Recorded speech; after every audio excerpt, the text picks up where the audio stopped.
പ്രിയപ്പെട്ടവരെ, അബ്രഹാം തൻ്റെ ജീവിതകാലത്ത് ഒരുപാട് കിണറുകൾ കുഴിക്കുവാൻ ഇടയായിത്തീർന്നു. എന്നാൽ ആ കുത്തിയ കിണറുകളെല്ലാം ഫെലിസ്തീർ മൂടി.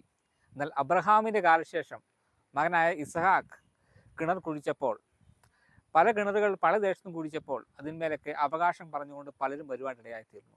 കിണർ കുഴിച്ച് നീരുറവ വന്നപ്പോൾ അവകാശങ്ങളുമായി പലരും വന്ന് ആ കിണറുകളെല്ലാം കൈവശമാക്കി കഴിഞ്ഞപ്പോൾ ഇസഹാക്ക് മറ്റൊരു ദേശത്ത് പോയി കിണർ കുഴിച്ചു. എന്നാൽ ആ കിണറിന് അവകാശവുമായി അത് കൈവശപ്പെടുത്താൻ ആരും വന്നില്ല.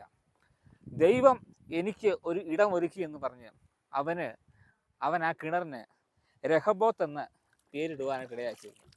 പ്രിയപ്പെട്ടവരെ, നിങ്ങൾക്ക് ലഭിക്കേണ്ട അവകാശങ്ങൾ, നിങ്ങൾക്ക് ലഭിക്കുന്ന അവസരങ്ങളൊക്കെ മറ്റു പല വിധത്തിൽ മറ്റു പല രീതിയിൽ കൈവശമാക്കി മുന്നോട്ട് പോകുമ്പോൾ, പ്രിയപ്പെട്ടവരെ, നിങ്ങൾക്ക് ശാശ്വതമായ ഒരിടത്ത് ദൈവം മറ്റാരും കൈവശപ്പെടുത്താത്ത ഇടം ഒരുക്കി ദൈവം നഷ്ടപ്പെട്ടു പോയതും കൂടെ മടക്കി നൽകുവാൻ മതിയായവനാണ്. ആ ദൈവത്തിൽ വിശ്വസിക്കുക.